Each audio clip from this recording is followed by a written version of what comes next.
Welcome to Indiana Sports Beat Radio, presented by Andy Moore Honda of Bloomington. Know your role and shut your mouth, you jabroni! Fires upfield into the end zone. It is caught. Jelani Woods, touchdown! ISB. 43-point night for Tyrese Halliburton. How do you like that, partner? Galloway drives all the way to the hole, throws it up, got it! And Indiana's got their first lead of this contest. It's pretty simple. I win. Google me. Now, here's your host, Jim Coyle. How's everybody doing? Welcome aboard. Thanks a lot for joining us here on this Wednesday, February 7th, for another edition of Indiana Sports Beat Radio, of course, powered by Andy Moore Honda. Just go to andymoorehonda.com to get more to your door. And great places like Hoosier Hanks East, where last night you could have found us along with Todd Leary for Indiana basketball after the game. And for Indiana fans, it was a very, very celebratorious time after the game because it was, without question, probably the most shocking victory of this season. Not because of who they beat so much as the fact that they were down 18 points in the first half. And Indiana, I remember there was a game prior to this. I forget which game it was, but I remember turning to Todd and said, they're not built to come back. They're not a come from behind team. And they're not built that way. But they gutted that out last night, along with some help from Ohio State. But we'll talk about that. Dylan Sinn will be with us today. Kurt Cignetti, speaking for the first time, I think, since his introductory press conference. So we're going to try to bring that to you live today as well. Rick Bozit's normally with us today. Will be with us either tomorrow or another day. We'll get that scheduled in. He had something come up today, but plenty to get to.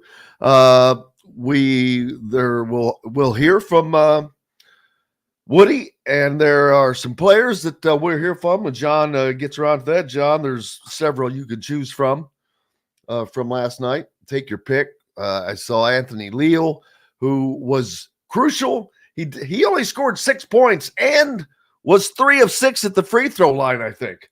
But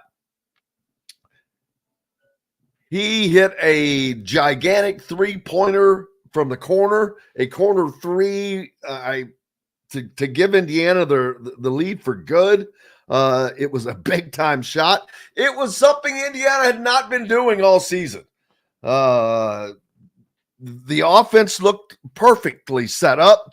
Trey Galloway started from the far left, upper left side, and then Leo swoops down into the corner. Look like an old Todd Leary play, speaking of which.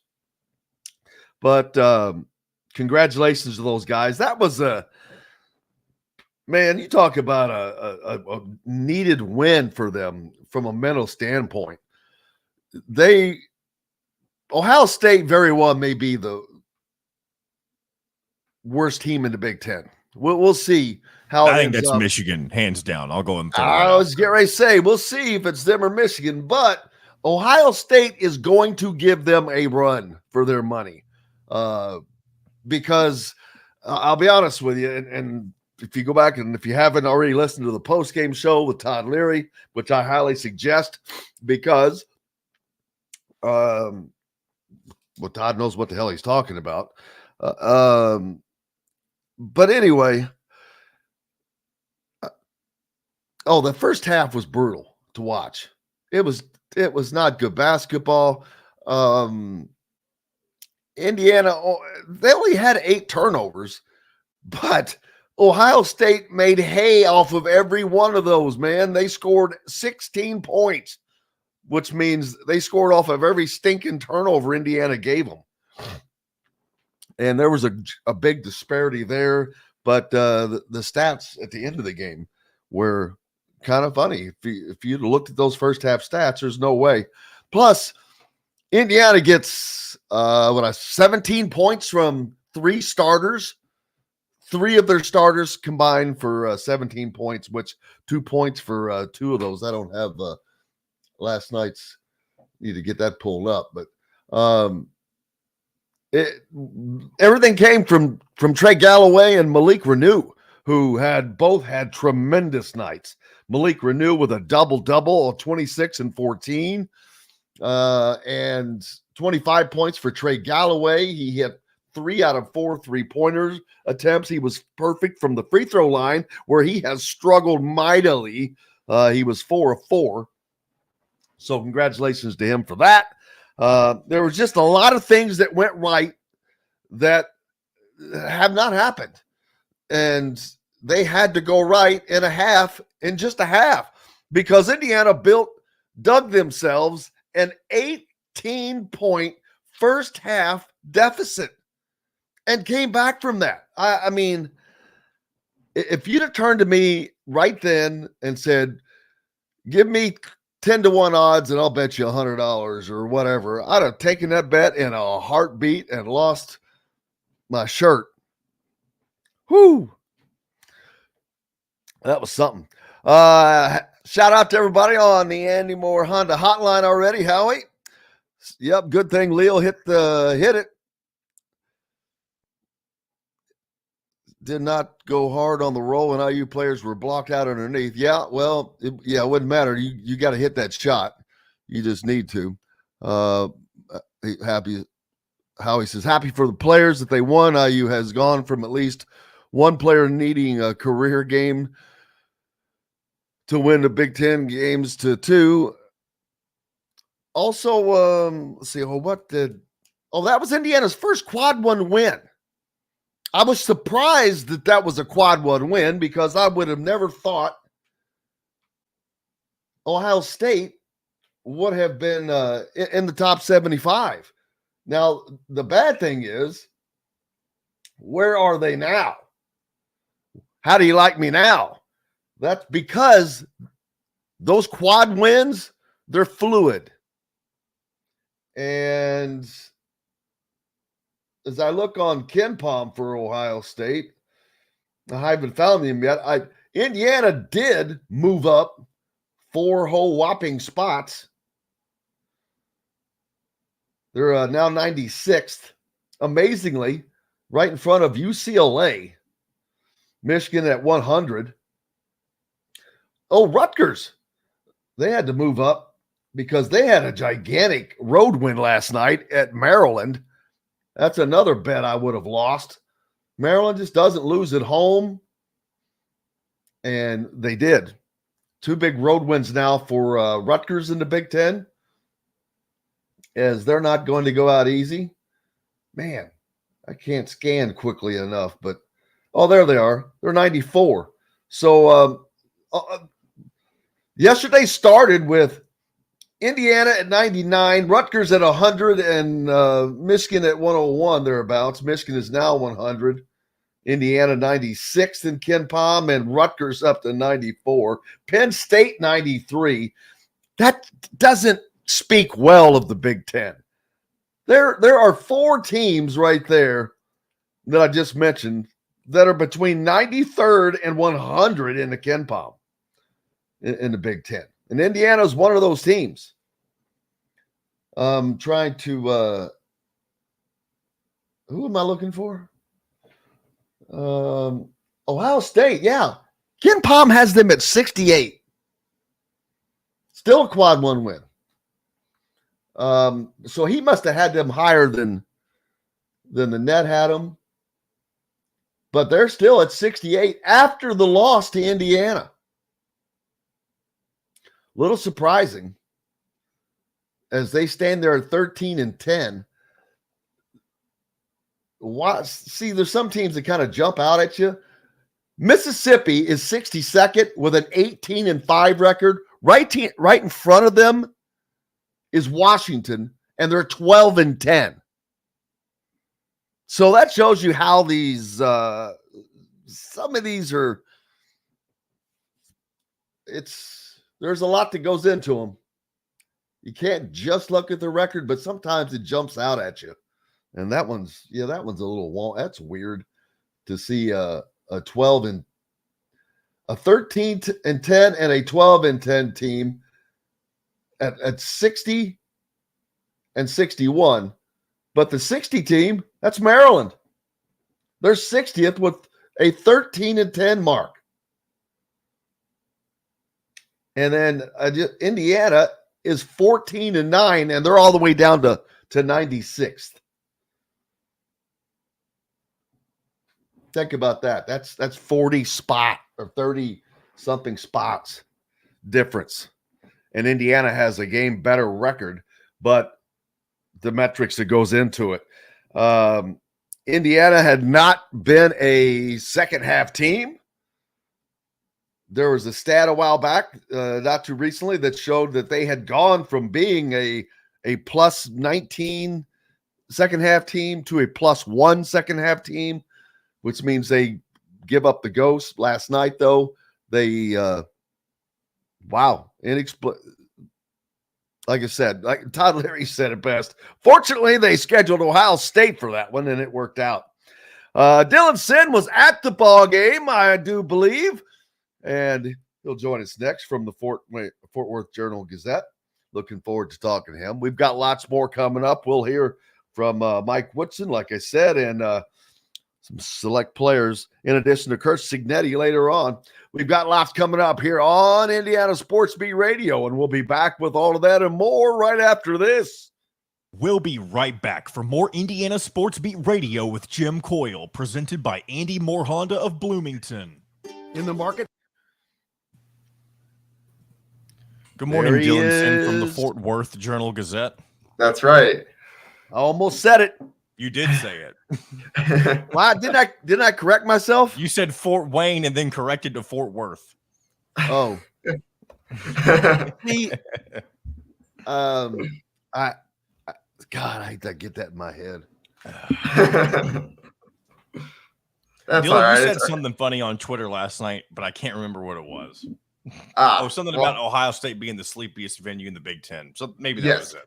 Yeah, I did say every year even if they're good, that stadium, it's never loud, and they are not good. And it was like 40%. And it is a nice arena too. Like it is. It's not quite NBA style, but it's close. Right. It's no longer the Value City Arena, is it? Well, it's the Schottenstein Center at Value City Arena. They put someone's name on it, but it's still Value City Arena. See, they're not as bad as Illinois. Illinois rolls out those lazy boys at the bottom. You ever seen that? They've got ultimately recliners down in the very close. At least they used to down in the close area. And I'm like, dude, know what? This place would suck. You can't have people in recliners. Spaceship Assembly Hall. Like they have the most unique outside look to their arena. I mean, not that it's like super unique, but it looks like a damn UFO. At nighttime, especially at nighttime. Yeah. When you're walking up to that thing in the cold and you just it looks like you're walking up to it's odd. I've been watching UFO stuff on Netflix, but I'm not kidding. It's like that's where we all go to get abducted. I was saying, if you just get abducted mid-show, we know why. We're gonna send you. The aliens are gonna show up, and they're gonna say, "Take us to your leader." We're gonna send them to Jim. Yeah, you're gonna see them throw me back so fast. Or maybe they have you right now, and this is just a clone of your regular original. A clone. We would never know. You'll never know. They'll never know. Rod Brooks. They'll never know. But no, to your point, John, it was dead in there. The entire even when Ohio State was up 20, it was dead in that arena. There was nothing going on. That's crazy. No, and I mean that's a proud team. It's a proud program, and they have nothing going on. Emma, how are you? Appreciate you being with us. I've not seen that name before, but love glad to have you. Matt. Here we go. Just a few seconds. For filet and enjoy. Shut your mouth when you're talking to me. And Chop Shop Steakhouse, Chop Shop Market and Table, a part of the Wild Food Group, is your butcher, baker, and fish house, no matter where you live. This segment is brought to you by the Chop Shop. home of the Indiana football and men's basketball coaches shows. Welcome back to Indiana Sports Beat Radio with Jim Coyle, presented by Andy Moore Honda of Bloomington. Welcome back here on this Wednesday. It is it's cool outside, but it is going to climb up to the upper 50s today, and that's good for any February day, man. Any February day. Joining us now, Dylan Sinn from the Fort Wayne Journal-Gazette, not to be confused with the one further down there in Texas. How are you, sir? You were over at the Schottenstein Center at Value City Arena, weren't you? I was, absolutely. Yeah, I made the trip to Columbus last night. Fun fact, Fort Wayne is actually closer to Columbus than it is to Bloomington, so it was a shorter drive for me. Well, you know, it's Columbus is not that far away. It's so accessible. Yes. Yeah, that's what makes Indy's a great hub. It really is. I mean, it is just such a great hub if you stop and think about it. Cincinnati, Louisville, Nashville, St. Louis, Chicago, Detroit, Cleveland, Columbus, Cincinnati, if I didn't mention that. Throw Dayton in there if you want, but that's why it always made sense for the Big Ten tournament to be held there. It's centrally located. That should always be there. It should always. But no, I except for Minnesota, that may be the best place they could ever think to have it. Right in the middle of everything. Yeah. Yeah, I'm that's very, very facetious. By the way, Indiana last night did something that I said earlier in the show, Dylan, that when they were down 18, if somebody would have said, I'll give you 20-1 odds and let's bet $100, I would have lost a whole bunch of money because there's no way on God's green earth I would have bet that Indiana would have come back from 18 down, even against what might possibly turn out to be the worst team in the Big Ten, because Ohio State, they suck. As bad as Indiana fans think their season is, Ohio State just sucks. And I know that Michigan is giving them a run for their money, but I think they've got a better wins than Ohio State. I think I'll have to go back and look at this, but Ohio State is still 68th in KenPom. So Indiana gets their first quad one win. We were talking about this on the postgame show, and I'm like, wait a minute. I go, what's a quad one? I go, isn't that top 75? I was trying to get it. Remember, because it's top 50 road, neutral, home, yada yada, and I'm like, but there's no way that Ohio State's in the top 75. I go, hell, Indiana's 94th, and I knew how bad Ohio State was. So who knew? I'm like, the metrics love Ohio State. I don't get that because I've seen them. They suck. Yeah.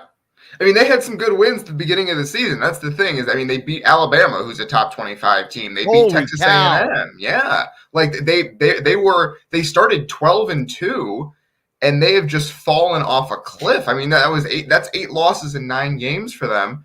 They're 3-9 in the Big Ten.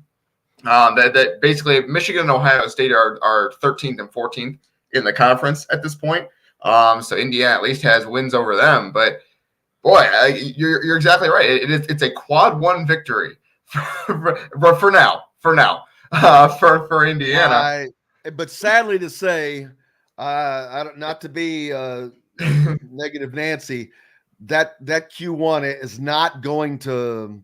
It's not going to stay there because no, it's not. That team, there's no way. I haven't even looked at their schedule, but I don't care if they were playing a JV schedule. There's no way they stay in the top 75. Yeah, no, it's rough there right now. I mean, we talk about the coaching situation in Indiana, but boy, Chris Holtman is not long for that job. I do not. His ass is burning. It's not, his seat is not getting warm. His ass is on fire, baby. Yes. It's going to be interesting because I think that Juwan Howard is getting fired too. So it's Michigan and Ohio State are going to be open jobs this offseason, which I think, which is going to be fascinating to see who they hire and kind of how those jobs play off each other. Because it's fascinating to see which job is valued more highly of those two. Because I think you can make a case that they're both pretty good jobs. Thad Matta, I thought of this.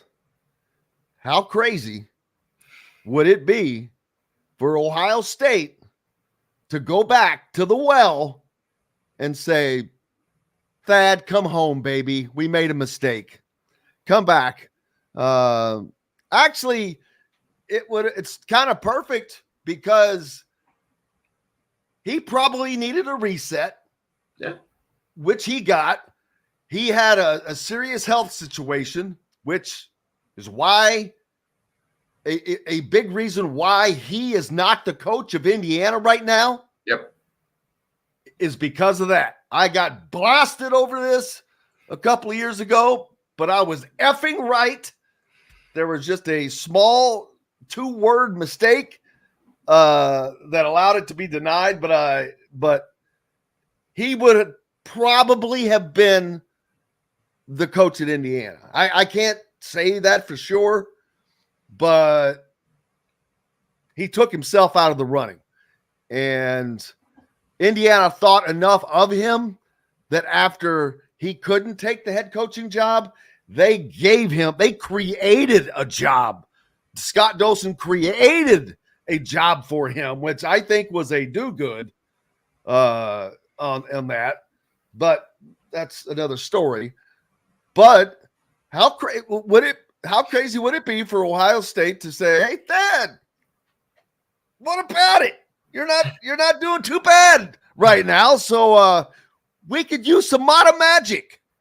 I mean, he's got Butler going again, right? Like Butler's having a great season. So, and then if you're Butler, if Ohio State does that, you just hire Holtman again.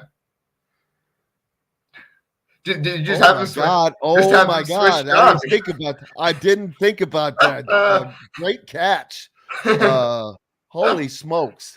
Is this just what everyone needs? Is it just go back to the way it was in 2017? Well, that's very ironic, but very possible because you're not gonna. Chris Holtman is not taking a step up after this. I promise you that. No. I mean, he did great at Butler, too. They went to the tournament 3 years. All 3 years he was there. 3 good seasons. Look, some people belong where they belong. Look what Richard Pitino was not thought of as being a very good coach. He was at Minnesota. It's kind of a tombstone of a place to go. It's hard to win at Minnesota. He goes to New Mexico. What are they right now? 15-4 the last time I looked. Tournament bound. They're 18-4 now. They're 18-4. They're awesome. He's got the Lobos, man, rolling. Yes. It's out in New Mexico, a lot less pressure, and you're not in the Big Ten. You don't have all those bright lights hanging over you. Steve Alford, same deal. Very successful at New Mexico. Successful at Nevada. Yeah. Not successful in the NCAA tournament, people. That's why. Stop asking. Indiana doesn't consider Steve Alford because he cannot win in the tournament. He had that job at UCLA. IU is not going to hire a coach who got fired at UCLA. They're just not going. They would not do that. And especially with Alford's other issues. But yeah, what are Alford's other issues? I mean, he's kind of burned some bridges at IU over the years, I think, too. So there's that. See, that's another thing. IU has got this good old boy club that just I'm serious. Somebody's got to just come in and blow that club up and say this is closed, just like they do the sororities or fraternities. You're on a cease and desist, baby. It's over for you. Archie Miller tried to do that. I think it didn't work because Archie Miller is not the guy to do it. But he tried. He's the exact opposite guy to do it. But part of the reason that Archie Miller was there was because of the good old boy club.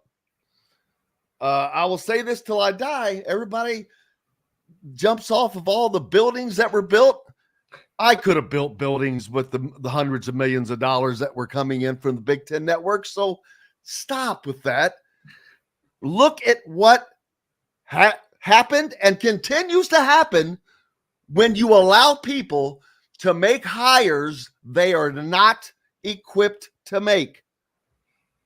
Fred Glass came in to Indiana and given the athletic director's job after being an attorney and working in politics and working for venues.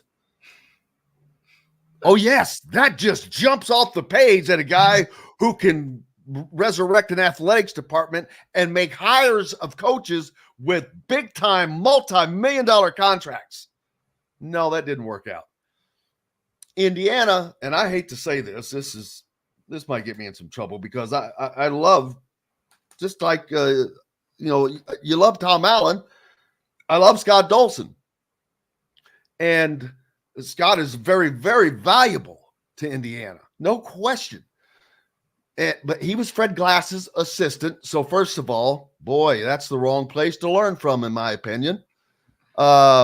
Indiana, when Fred Glass, quote unquote, resigned right before Archie Miller was about to be canned, because obviously this is the guy that hired Archie Miller and gave him that contract, which it cost $10 million, in addition to being the guy who extended Tom Crean, costing Indiana another $4 million, in addition to hiring Tom Allen, that his assistant, who would take his job on his recommendation, would extend his contract, costing Indiana $15.5 million in buyout. And now, if you waited an entire another season and Indiana has to buy out Mike Woodson, you're looking at a combined $35 million in dead money between the last four coaches these guys have hired. Where's that accountability? Why? And they didn't have the experience to do this. That's like giving me the keys to the Ferrari factory. And I come in with a background in TV radio and like, yeah, here, why don't you run the Ferrari factory? What the hell do I know about making Ferraris? Nothing. So there's just things that you can look at. This stuff doesn't happen by accident. Here's the thing that really kind of is aggravating. Indiana has not one, but they're fortunate to have two guys that were former student athletes at Indiana who were current and are current ADs. One was last year's NCAA Men's Tournament Selection Committee chairman, Lofty Perch. The other one is currently the AD at a little school in Pennsylvania known as Penn State. So, again, hires made by Indiana, and it's this keep it in the family thing. And I'm like, okay, that's got to stop. What about getting the best candidate for whatever job it is? And to be clear, when IU tried to hire, Dolson did a really good job hiring Curt Cignetti. I think that was a great hire. Well, we'll see. I mean, we'll know from that 3 years from now. Okay, let me put it this way: the process for hiring Curt Cignetti was. I agree with you, though. No hire is sure to work out. No hire is certain. That's as good of a hire as you can make, right? Like Curt Cignetti has won, and he's won big just about everywhere he's been. And it brought more attention and excitement to IU football than I have seen in the modern age of blogosphere and all that stuff. Yeah. There's not been this level of excitement ever in IU football. No, absolutely, and the fact that they seem like they're investing in football now to get some NIL money in there to give Cignetti a fighting chance, I think matters. And again, I don't think the process of hiring Mike Woodson was not the worst process either. Like, I mean, first of all, they reportedly zeroed in on Holtman. They talked to Mata. Like, well, Woodson they threw the bank at Stevens. I mean, they did, like, they made the offer. They made Stevens say no, which is what IU wanted. IU fans want, right? That shows you another thing. They went after Holtman, and where is he right now? Yeah. Hey, Holtman would have been considered a great hire at the time. Now, I know. It just tells you what we don't know what we don't know, right? Here's what is what drives me insane is, okay, what the hell is your process? Because all I've ever heard and been able to dig up on the hiring of Archie Miller is he's the only guy that was talked to. He was zeroed in on from the beginning. Well, a little research would have told him some things that I was told shortly thereafter he was hired. That I'm like, I wouldn't have hired that guy. But I'm like, what is the freaking process? There seems to be a level of arrogance of, well, let me handle this. I got this. No, you don't. You don't have the experience finding and determining whether or not this is the person that can do the job ahead and whether or not they deserve what contract. This contract crap, that's another thing. We're going to take a break, but this contract crap, there's going to be a correction. You talk about there being a correction in the market a lot of the times, and it's come time for a correction in college athletics. We'll talk about that and more. Dylan Sinn from the Fort Wayne Journal and Gazette is with us. He was over in Columbus last night for Indiana's unbelievable win over Ohio State after being down by 18. We got lots more coming up here on Indiana Sports Beat Radio, brought to you by Chop Shop Market and Table.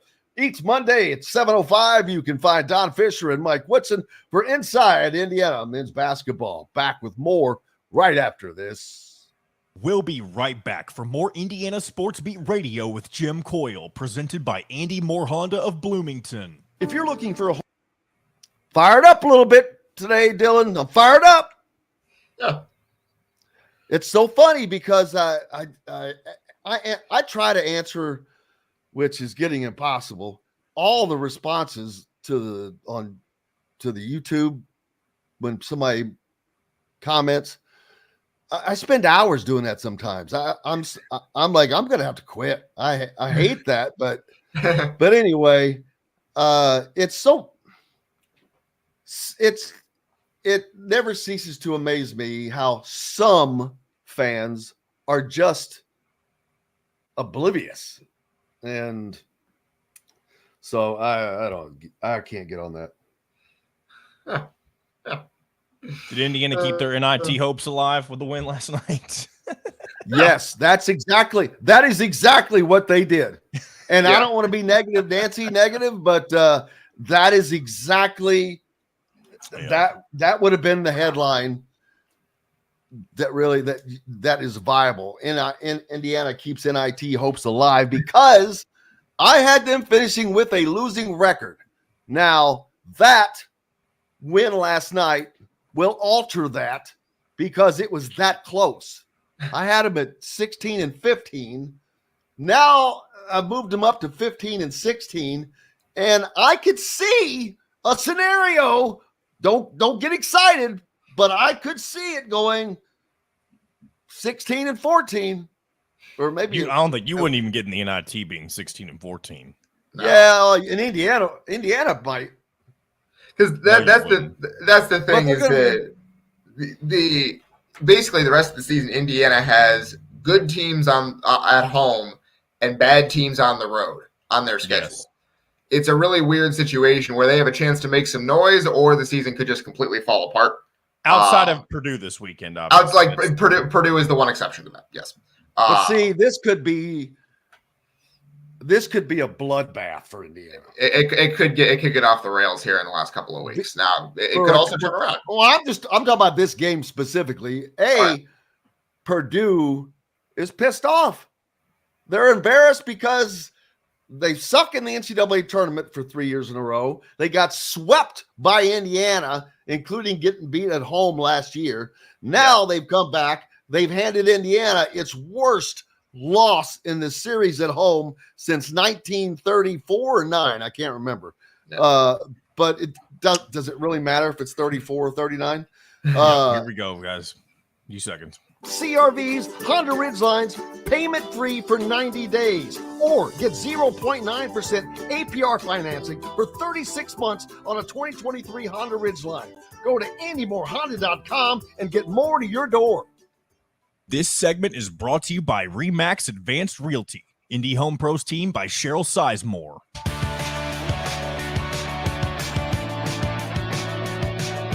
Welcome back to Indiana Sports Beat Radio with Jim Coyle, presented by Andy Moore Honda of Bloomington.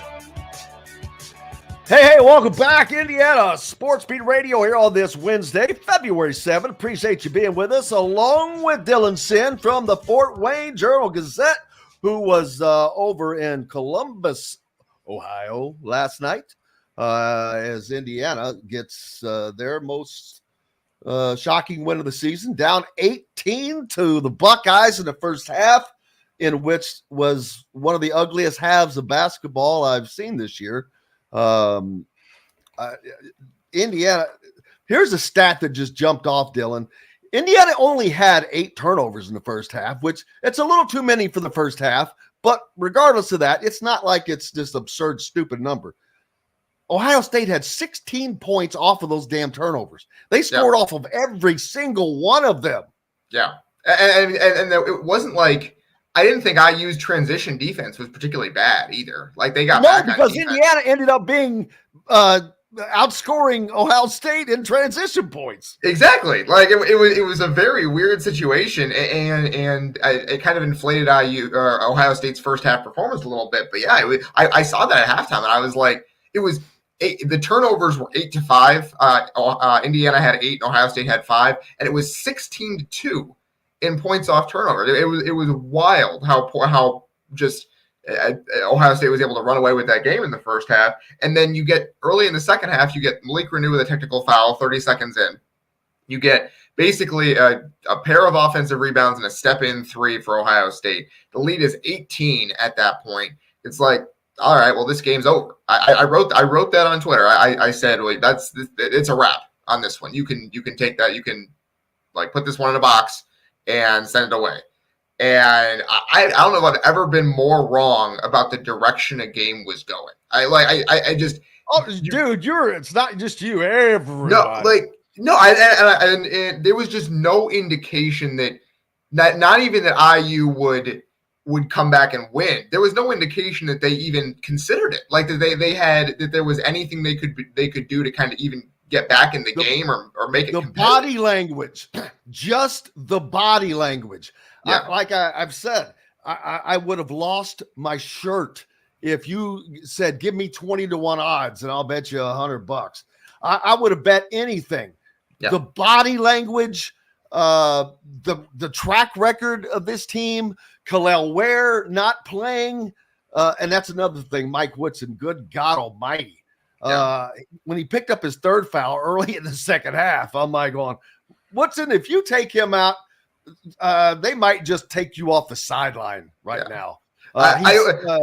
He sat him for like an hour once he picked up that second foul. No, he did. It was the final 9 minutes of that first half. I was look. You know me. I come on this show just about every week, and I say, look, Mike Woods is the coach. He's going to be the coach next year. Everyone relax. But boy, howdy, at the end of that first half, I was like, Mike, my man, put Khalil Ware in the game.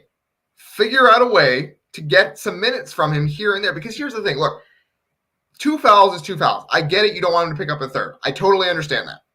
But you can have some creativity, play offense for defense, trust your guy a little bit, right? Like you have to trust Khalil Ware in that moment. He's your best player or your second best player, depending on how you feel about Malik Renew.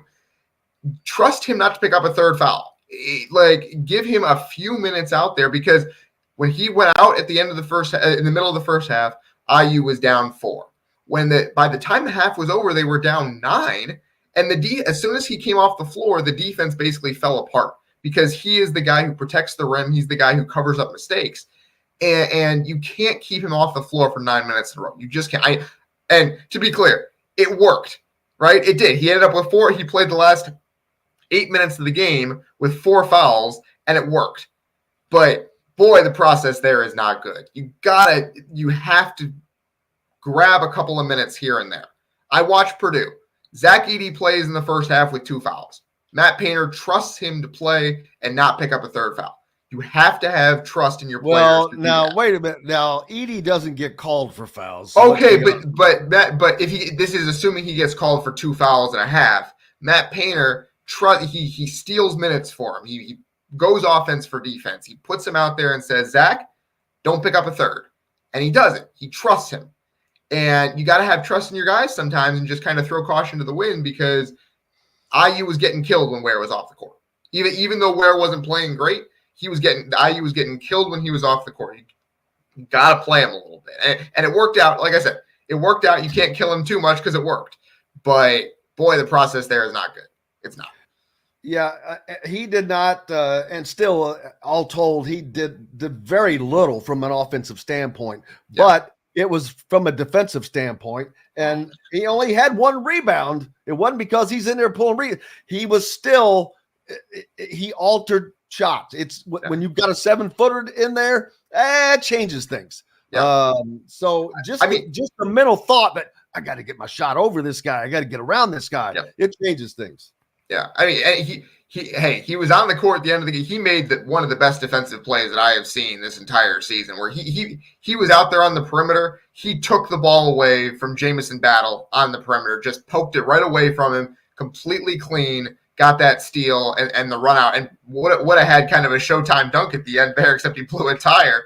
You gotta hope he's okay. That would be all IU needs at this point is for another injury to crop up here. But and that looked.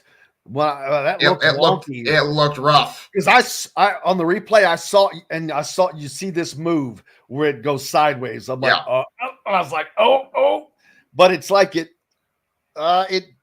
he's lucky it didn't go any further. But I think of Michael Penix who did less than that, or I always reference Teddy Bridgewater, the former Louisville quarterback when he was at Minnesota, dropping back in a non-contact thing, and he's out for damn 2 years because of that. But Ware only was 6 points last night, 3 of 10 shooting, 1 rebound, but it was Malik Renew with a double-double, 26 and 14. He left some points at the line, man, 10 of 15. Indiana's got to fix that. 67%. They missed 10 free throws last night. They had 31 attempts, and they hit 21. Look in this game that they're scrapping by, and they're freaking shooting 67%. Meanwhile, you look at Ohio State, who had 27 free throws. They end up getting less in Indiana, and there was a pretty big disparity early on, but they hit 24 of those for 89%. That's what kept Ohio State in the game and kept Indiana from making this even close. Yeah, Jamison Battle was 10 for 10 at the foul line. Man, like that's 4 of 11 from the field. Yeah, like he didn't play particularly well. He just kept getting to the line and making his free throws. But no, by the way, we didn't talk about it a second ago. But Khalil Ware, okay, he goes down the court. He's gonna have the dunk that kind of seals the game, and he blows the tire. What a play by Anthony Aleel to be chasing that play and go get the rebound when Khalil Ware misses that shot. Like, Anthony Aleel could have just said, Khalil's got it. He's way ahead of the field. I'm not going to chase the play. He chased the play all the way down and put himself in position to go get that rebound and keep the ball for IU. Because remember, IU is only up by 1 point at that time. So if Ware loses that ball and Ohio State goes and picks it up by the baseline, now they have 5 seconds and a timeout to go draw something up and get a good shot.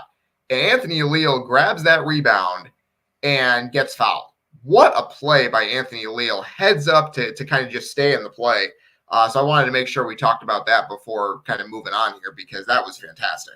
Well, I'm glad you did, because there's all of these fans and fan sites, whatever, that are Anthony Leal's got to be starting. I don't know why Anthony Leal's not starting. You know what? Why? He's great coming off the bench. And let me tell you who needs people coming off the bench to contribute.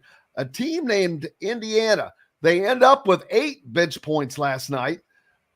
6 of them from Anthony. 6 of them from Anthony Leal. Not a particularly great night for him offensively, but mainly because he went 3 of 6. 3 of 6 at the line. 3 of 6 at the free throw line. Yeah. Again, free throws. Come on. That drives me insane. If I'm a coach, he's like a 40% 3-point shooter, and he's going 3 of 6 at the line. Like, oh God, it's so frustrating. But he hit probably the most important 3.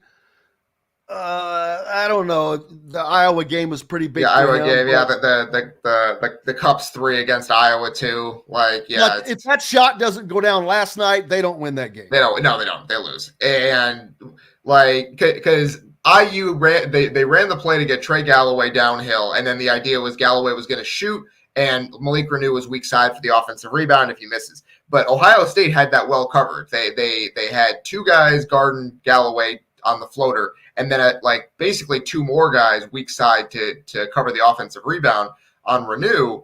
And so Anthony Leal's wide open in the corner. So Trey Galloway made the right play, but you still have to knock down the shot if you're Anthony Leal. And he did not hesitate, and that ball did not barely touch the net. That was as pure as you are going to get from that position. And what a shot.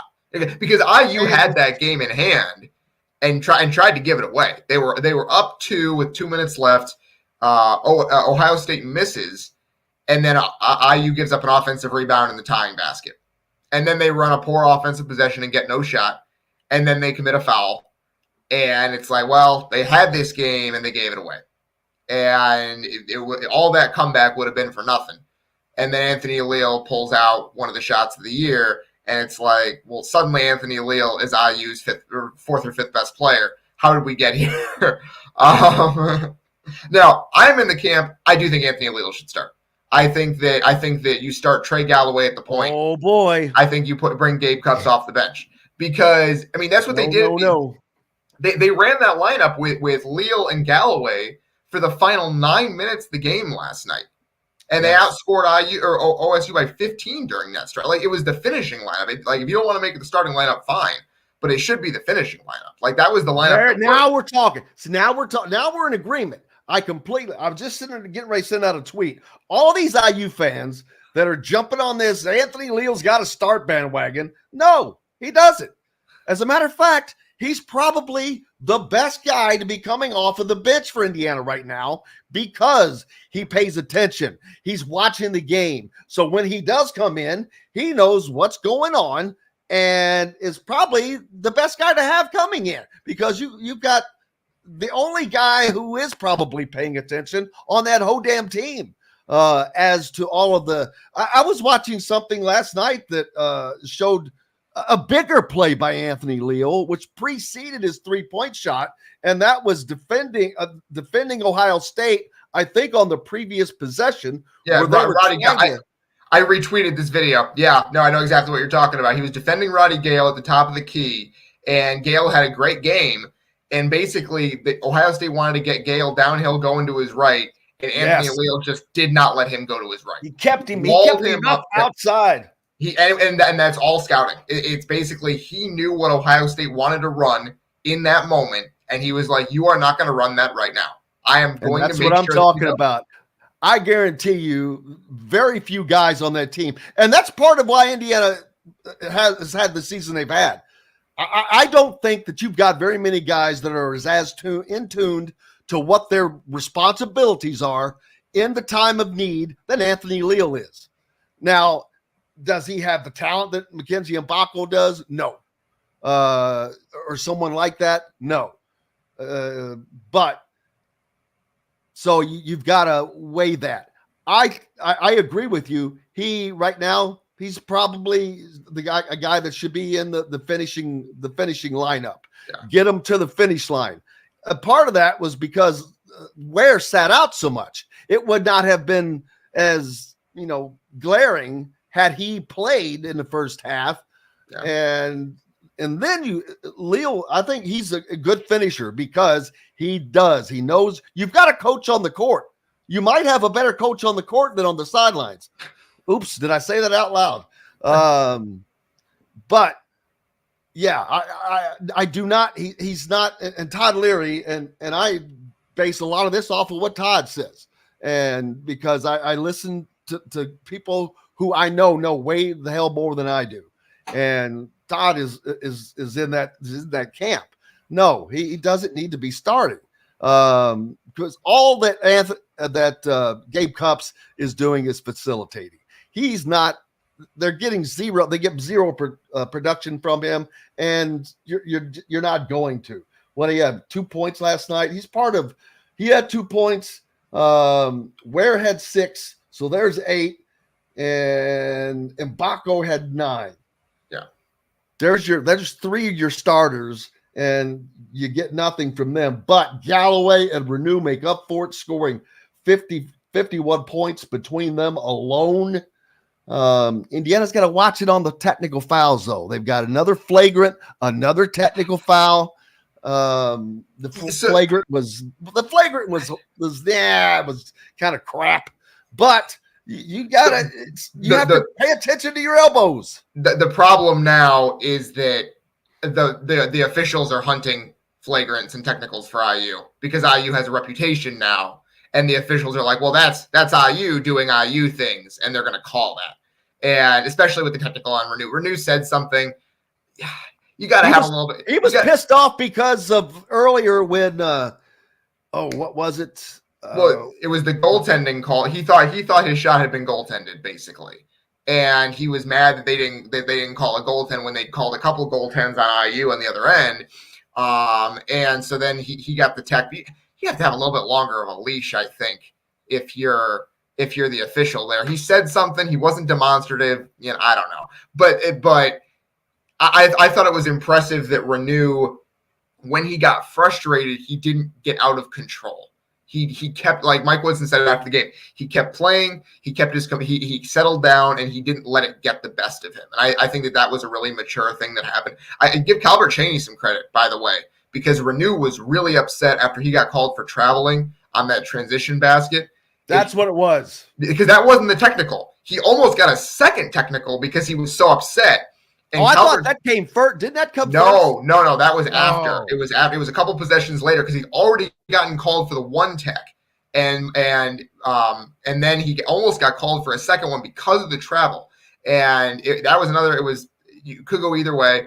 And Calvert Chaney had to calm him down. And Calvert Chaney did a great job of it. And Renew came out and played better after that timeout and just got IU back into that game through basically sheer force of will. And it was really impressive to see. So give Calvert Chaney some credit there. Absolutely. Dylan Sinn from the Fort Wayne Journal-Gazette for all of our peeps listening on 1380 The Fan and 104 I think it's 104.9 on the FM dial there. 103.8. 103.8. It's too many numbers to keep track of. 1380. Well, 1380 is the one I know. 1380 The Fan, baby. Yeah. Our great friends up in Fort Wayne. Make sure you're listening in or giving Dylan a follow and keeping up with all things there because he is the man up in Fort Wayne. He covers it all. Appreciate you, my friend. You got it, Jim. Thanks for having me. Absolutely. A blast as always. Brought to you by our good friend Cheryl Sizemore from Remax Realty. Those in the market for a home in the Indianapolis area, make sure you reach out to Cheryl. Cheryl at IndyHomePros.com. It could be the difference between getting the home you want or not. We're back after this with Tyler Smith from thehoosier.com. More talk on college basketball and the Big Ten, much more right after this. We'll be right back for more Indiana Sports Beat Radio with Jim Coyle, presented by Andy Moore Honda of Bloomington. You caught me on a morning run fired up. I don't know how I'm so up because I had 3 hours sleep last night. All right, gentlemen, I'm out of here. I'll see you guys later. Thanks, Jim. I appreciate you, my friend. You got it. A sip of this nice cold coffee.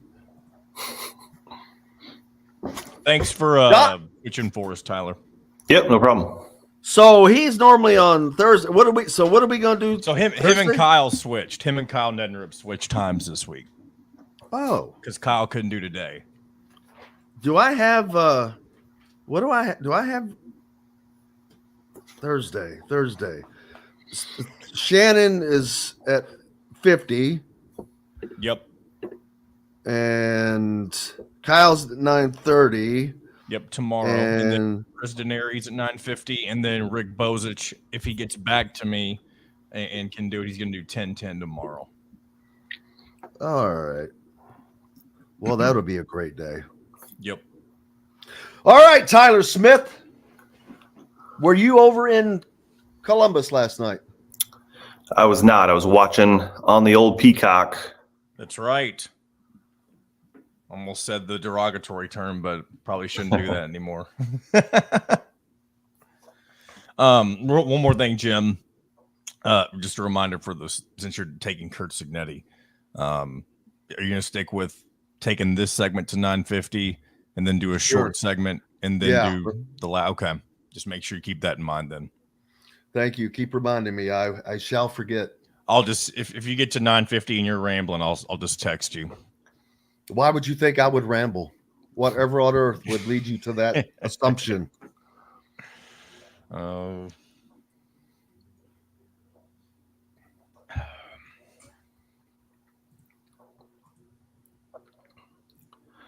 right, 60 seconds.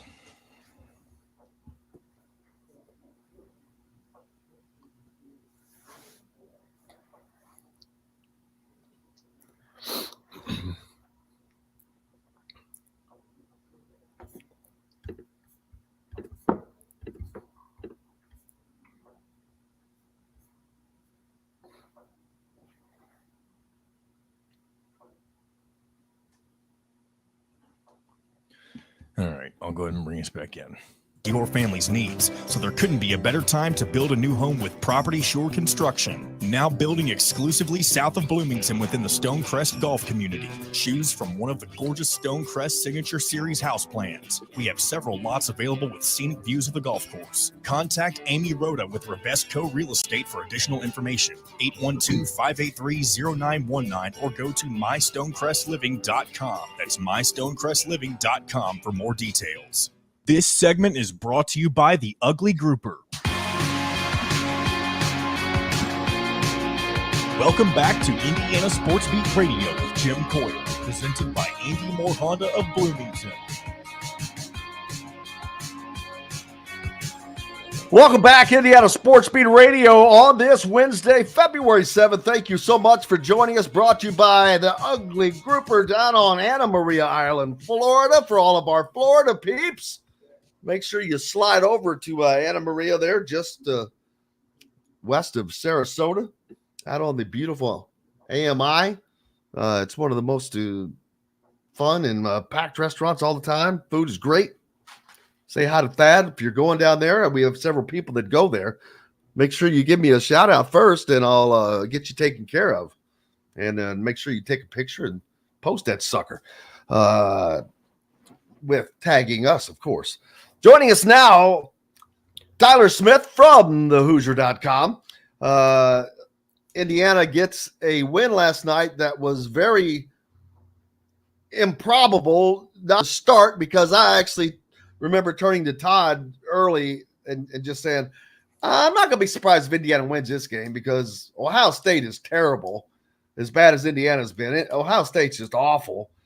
And then it wasn't very long. I turned back to him and I just said, yeah, forget about what I said. Because Indiana was just looking ungodly bad. And it's like there was a Bible verse. And then there was light. Things just changed. And it's what happened in the second half. Indiana's not a second half team. Statistics will show you they they give up the ghost in the second half. But I think part of this is maybe now, even through some injuries, they're finding players that should probably be on the court at certain times. Anthony Leal is starting to earn the fact that maybe he should be on the court at the end of the game. The starting thing is non-athletes. That's not a bunch of non-athletes not looking at the big picture here. Now, has he earned the fact to probably be on the floor at the end of the game? Yeah, that's probably where that needs to happen. And that is an adjustment that Mike Woodson probably needs to make. But adjustments and Mike Woodson in the same sentence usually don't go together. But I think Anthony Leal, because of his basketball IQ, he knows there's nobody that knows what's going to go on and what needs to happen better than he does on that floor. He's the guy that should be the captain of that team. Yeah. And if he had been allowed to play like this, his play would probably be better. But he's playing well. He didn't score a lot of points last night, but he scored 3 of the biggest of his IU career. Yeah, he's been great the last couple wins, especially. And, the only thing that makes me wonder, how is that game-winning shot his only shot attempt in 25 minutes? I think there's a way to get him some more looks. Part of that's him being passive. But for anyone who says... Well, he did go to the free throw line 3 times. Yeah, but the only shot attempt was at 3, and so those all 3 of those trips to the free throw line were where he wasn't shooting. Well, I actually can't remember, but if he's shooting, doesn't go against your field goal percentage, right? But yeah. But so that was pretty wild, and to think for the season, he's 10 for 15 from the field, so he's done a good job picking his spots when he's able to shoot. But I think not only has he earned more minutes, but he's earned some more looks, hopefully, in some of these other games, especially with the injury concerns, the depth concerns. He's really carving out a role at the right time. And, people in the media and other fans and alike are kind of looking for storylines that, something to watch, something to look forward to when it's been a struggle for quite a while. And he's the guy that right now is the story. He's given us something to talk about, something to write about, some inspired ball. And even if the rest of the season doesn't go well, like a lot of the season so far, at least something to watch there with Anthony. And it's been encouraging to watch him. Yeah, and that's I expect to continue to see him in those minutes where that's one of the things that has been a problem for this team, as the bench, the production has just disappeared. Caleb Banks, he's in the witness protection program now. Sparks, he played a minute, just made an appearance. Anthony Walker played 7 quiet minutes. But Anthony Leal, 26 minutes off of the bench. Yep. 3, 4, 5, 6. Yeah. It was those 6 guys, the starters and Anthony Leal. Yep. I like, for what Indiana has right now, Gabe Cup's starting the game, running it, see how it goes, and bringing in Anthony Leal at, say, the end of the half and at the end of the game. Is probably something that will work out better for Indiana. It depends on the matchup, of course, but having Anthony Leal in the game. But also, you just mentioned something about having shots. The play that they ran that Anthony Leal hit the 3-pointer on, it's like, okay, where has that been? Yeah. You opened up an entire right side, and Anthony Leal finds the corner. His man, is just kind of shading him because the ball was across the court, and Trey Galloway swings it around just far enough and then starts to head down the right side of the lane. The defender gives up the corner guy, kicks it out for a wide open three, and he dusts it. But where has that been? That is the most open shot I can remember Indiana taking this year. Yep. And for the season now, Leal is 6 for 10 from 3. So him and, Malik Renew, which I know you want Renew on the block. You want him making plays in the high post. But he's had a good 3-point shot. Leal's had a good 3-point shot. So for a team that struggles to even get good looks, wouldn't hurt them to run some more sets and some more offense that gets those guys open looks. They only had 1 3 in the first half. They hit 4 in the second. It's a team that when they're playing well, they don't need, as you've mentioned before, they don't need 10 or 12 threes, but they need to hit some of them. And in that second half, as long as they're not giving up 12 or 15 threes, they're fine. Because I look at other box scores. There are plenty of teams that win games that are 3 of 15 or whatever from the 3-point line. But it's what you do defensively. You can't give up 12 or 15 3-point shots and expect to win a game. Yeah, if their net from 3-point is, maybe like -6, -9, they can typically withstand that. But yeah, when it's 15, 21, 24 type point spreads and the 3-point difference, then that's where you got to be incredibly elite in other areas of the game. And that's when it gets really tough. Absolutely. Now Indiana has, without question, the toughest challenge it will face this season, and that is a trip to West Lafayette and Mackey Arena for a crowd that wants blood. They want Indiana's head on a pike. Indiana came in to West Lafayette last year and did the unthinkable. After a 9-game losing streak, Indiana sweeps Purdue, beats them when they're a top 5 ranked team. And man, oh man, I guarantee you they haven't forgotten that. And if Indiana does not play maybe their best game of the season, this could get ugly. Yeah, I hate to mention this, but I feel like there's a chance if Indiana plays their best game of the season, they still lose by double figures. I mean, that's how good Purdue is, especially at home. They're 11-0.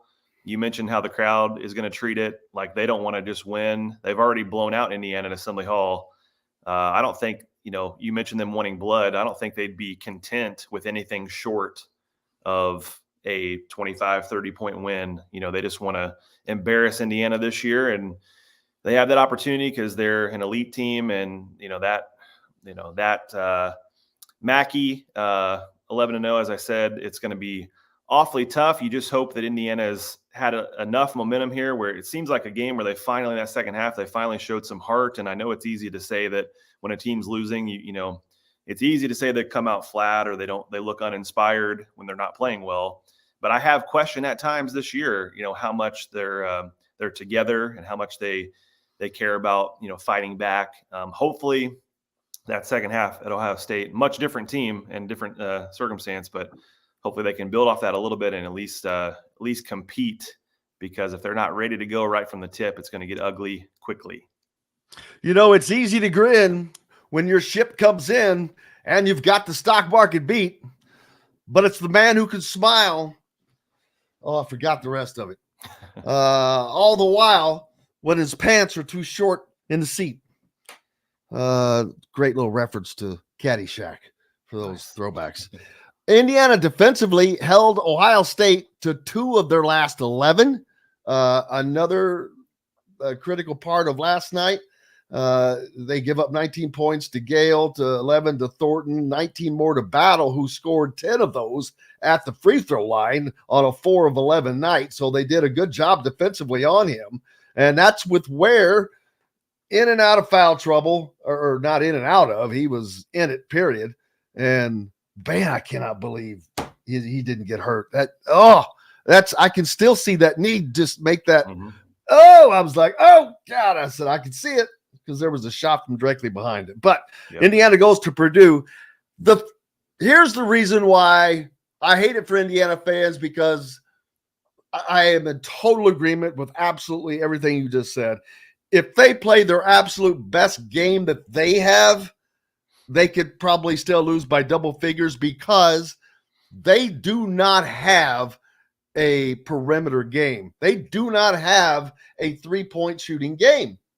There has been, moments where they've done it, but this is far from consistent.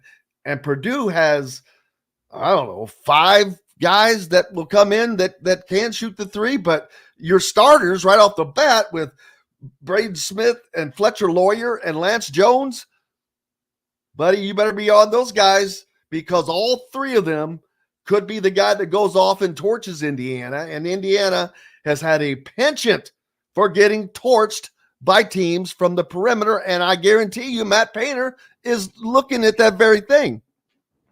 Yeah, that'd be my biggest concern is defensively, even if Indiana comes out and, they're capable at times of, maybe the game from Galloway kind of bleeds over into the next one. Galloway looked like a guy that was like, all right, enough's enough. Like, let's go get a win.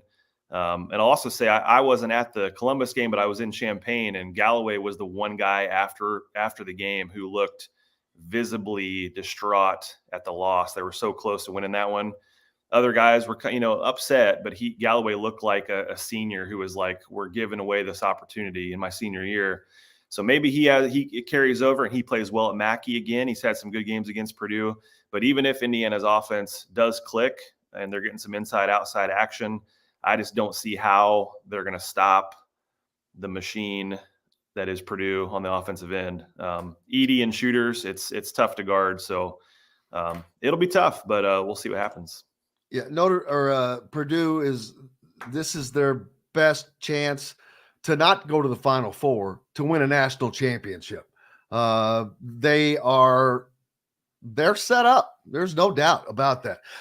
Tyler Smith from thehoosier.com. Make sure you give him a follow and follow the content at thehoosier.com. Become a subscriber to keep up with all of the recruiting news, things like information from Montverde, Liam McNeely, Derek Queen, all those guys that keep you updated. Tyler, thank you, sir. Appreciate you. Thank you. Have a good one. You betcha. Back with more Indiana Sports Beat Radio. Kurt Cignetti coming up in a little bit right after this. We'll be right back for more Indiana Sports Beat Radio with Jim Coyle, presented by Andy Moore Honda of Bloomington. Formerly. All right, you can just go about. You shut your mouth when you're talking to me. And damn it! Come on, you need to give me a response. You're so used to my BS. I know. I do have Woody and Leal, just quick little hitters if you want to. Oh, that's beautiful. I love that. I love that about you. Yep. We'll go with Woody first, and Leal will be. They're not the best. The Leal sound, like in terms of like the audio quality, is a lot better than Woodson's for some reason. But we can just, roll with it. So how do you want me to do this? Just hold the phone up. Yeah, the same way you've always done. If it doesn't, I mean, it'll sound fine. But if it ends up, we can find a better way to do it in the future if we need to. I would love to be able to just take it live. Here's the thing. If we want to do that, we need to test something similar to that, because my worry is that my audio will bleed into the Zoom call and then it would just sound really weird on their end. Can't you mute your mic? I could do that, but I feel like that would keep the mic and the camera muted. Well, next time this comes up, we'll give it a shot and we'll see. Absolutely. I just don't want something to happen and then Kurt Cignetti get pissed off at you. And I know he already got pissed off at you one other time. Not that he should have, but he did get pissed that one time. He didn't get pissed. He didn't like your question. That wasn't the only one he didn't like. Kurt Cignetti. That's Kurt Cignetti. Anything that suggests that. What are you going to ask him today? If I get the opportunity, I don't know. It depends on where you are, what's been asked. So you kind of go with the flow on that. But let me find that link. I don't even have it pulled up. I don't have it pulled up. I don't have it. There it is. There it is. There it is. Come on, open up. All right, here we go. Any more Honda in Bloomington. Right now, get a brand new Honda with no payments for 90 days. That's right, 2023 and 2024 Honda Pilots, HRVs, CRVs, Honda Ridgelines, payment-free for 90 days. Or get 0.9% APR financing for 36 months on a 2023 Honda Ridgeline. Go to AndyMoreHonda.com and get more to your door. This segment is brought to you by Bubba's 33 in Clarksville and Evansville. Pizza, burgers, beer.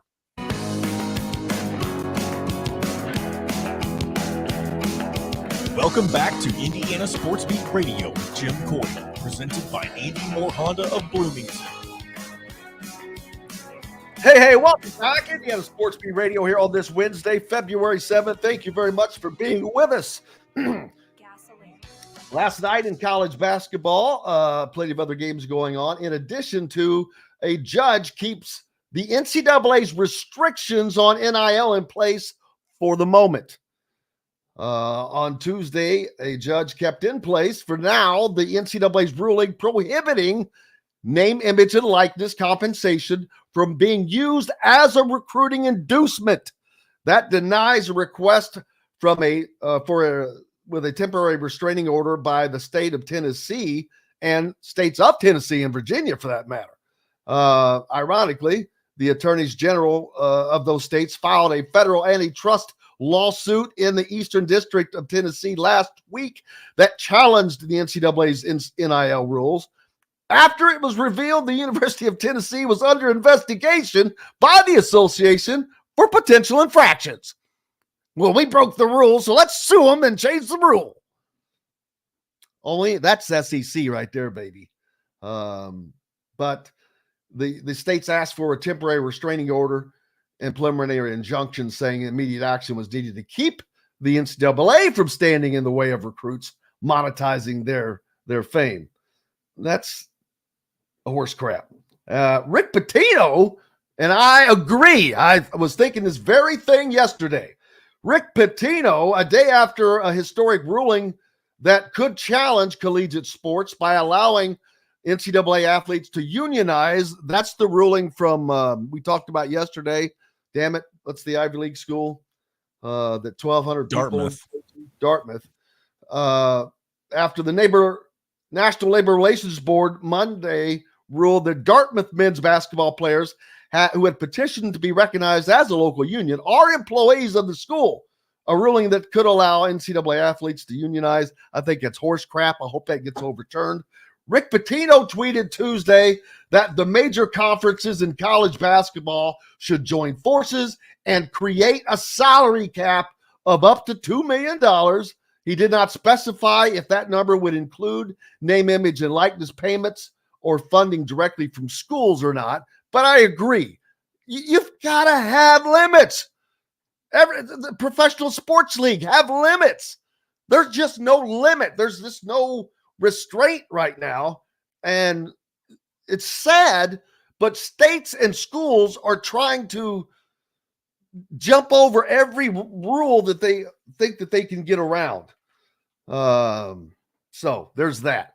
Last night, Indiana, with their win over Ohio State, Anthony Leal hit a 1 3-point shot, the only shot of the game, but it was a crucial one from the corner, giving Indiana the lead for the final time that would go on to win 76-73 after being down 18 in the first half. But let's hear what Anthony Leal had to say. The design was just for Trey to get downhill with the lob option to Khalil and me and Mac in the corner just to try to find us. And Trey made the right play, and I was able to make a shot. So, what goes through your mind when the ball hits the bottom of the net there? We still got with 30 seconds left, we got to get a stop and then come down and seal the game, which we were able to do, thankfully. So, biggest shot. There you go.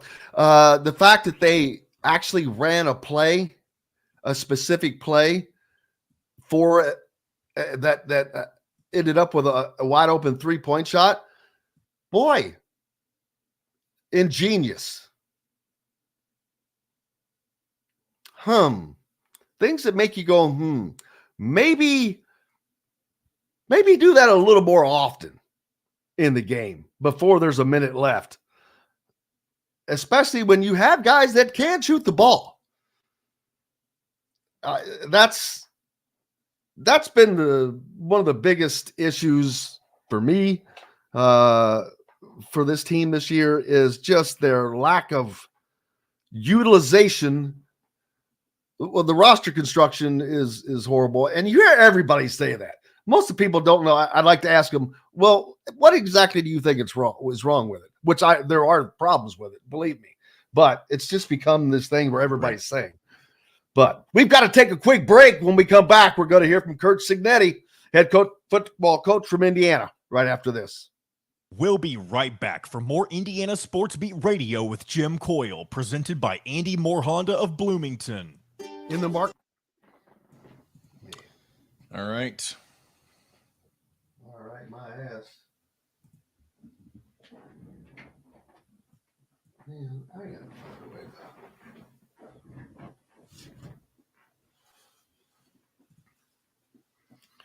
Do-do.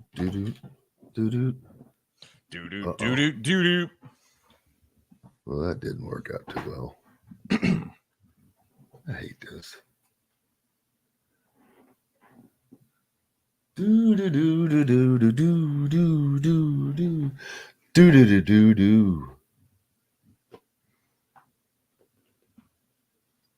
Well.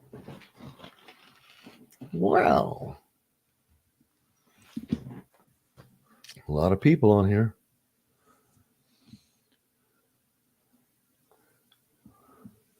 Heck, our man Rick Bozich might be on there. Because he had mentioned the Cignetti and the Jeff Brom media availability that he had to deal with today. I can tell you. Unless he's on at the same time as Cignetti. He's not at the moment.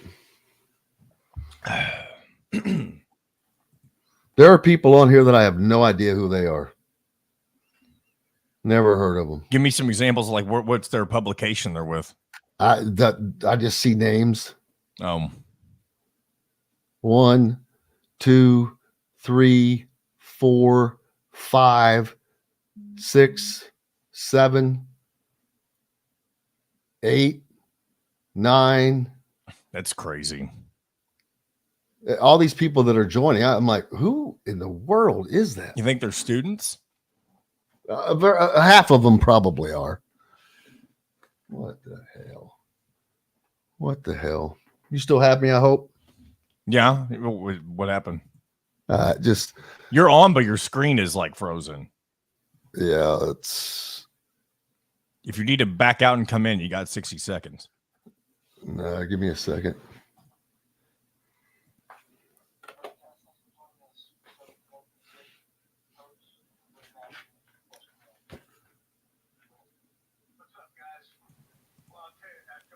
All right, is he live now? It sounds like. Doing too much recruiting, I guess. I got to polish up on my media again. All right, we're back in 30. Signing day sure has changed. Turn it down until we come back. We signed them all up in December. Used to be that this was the big day, so we spent all January really you need to listen. 25s Hello, who you can now legally talk with and identifying 26s. Jim, getting out and about pretty good. So I think we got a lot done. And this time of year, I always give the coaches a few days off. Come back Tuesday, ready to go. I'll get away. Don't want to get away, but my wife convinced me I need to get away. No matter where you live. Try to enjoy this that. segment is brought to you by Reynolds Family Dentistry in Sellersburg. But then there'll be ball. Looking forward to spring ball. Players been Welcome doing a back good job. to Indiana Sports Beat There, Radio got on the with field. Jim Coyle, Strength and Andy speed. Moore Honda of So, Bloomington. looking forward to it. All right, Matt and then Mike Niz. Guys, say your name and outlet, please. Hey, Coach, Matt Weaver with 247 Sports. How you doing? Good. I wanted to ask you, the recruiting department there got overhauled since last season. When you started your search for a new guy, what were you looking for, and what kind of intrigued you about Matt Wilson? I was just looking for a good structure and capable people, and put together an organization that was strong in evaluation and marketing. And I think we're extremely strong in evaluation. Impressed with Matt, have known him a long time.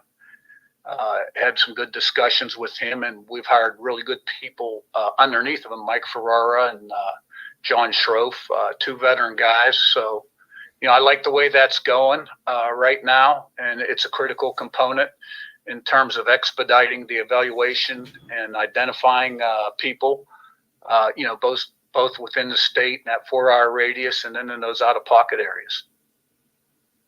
All right, Mike, and then Zach Osterman. Kirk, Mike Nisluk from the Herald Times. With spring practice kind of establishing a plan and a structure, what have you found are the keys to getting the most out of it? Anything unique about your approach, and what have you kind of learned over the years to try to maximize spring camp? Well, there's no scoreboard, so everybody has a great spring. You want to develop players, get your offense, defense, special teams systems in, and see improvement on a daily basis. Keep guys healthy. Don't get anybody injured. So usually in spring, the second half of spring looks a lot better than the first half of spring.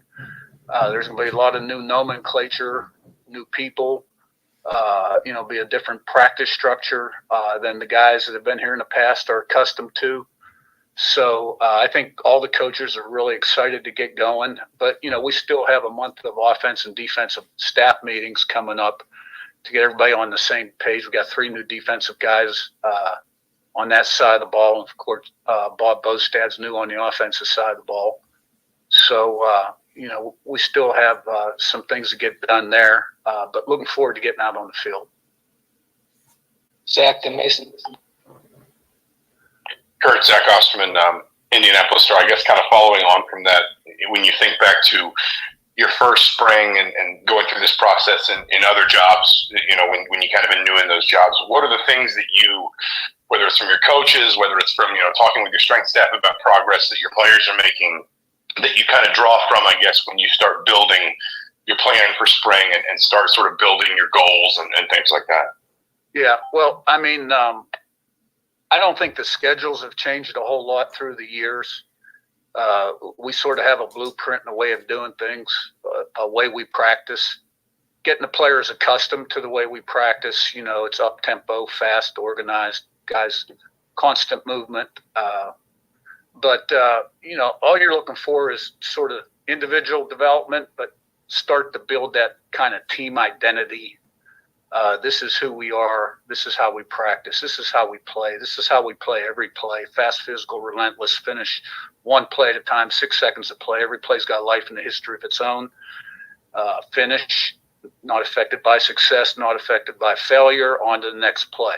You get them practicing that way at the beginning of spring, beginning of fall camp, get them playing that way in the games. Then at the end of the game, when in those close games, it's a process. You're doing your thing. 11 guys doing their job. It's not addition, it's multiplication. And you don't have like some guy, I got to make a play, affected by the circumstances of the game. So that's what we try to establish at the beginning. That normally takes time with a new team. They don't get it at first.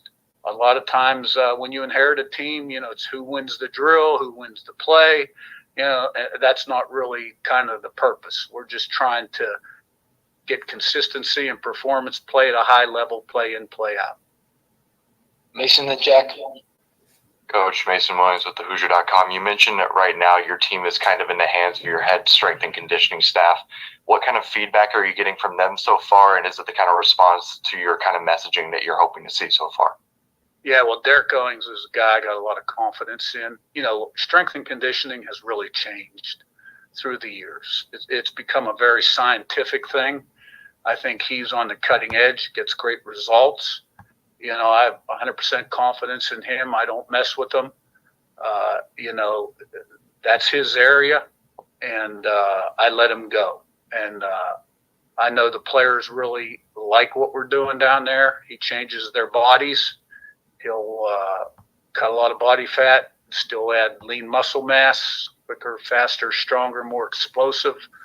And I've seen the results. And, you look at the GPS numbers sort of here last year relative to maybe where we were the year before.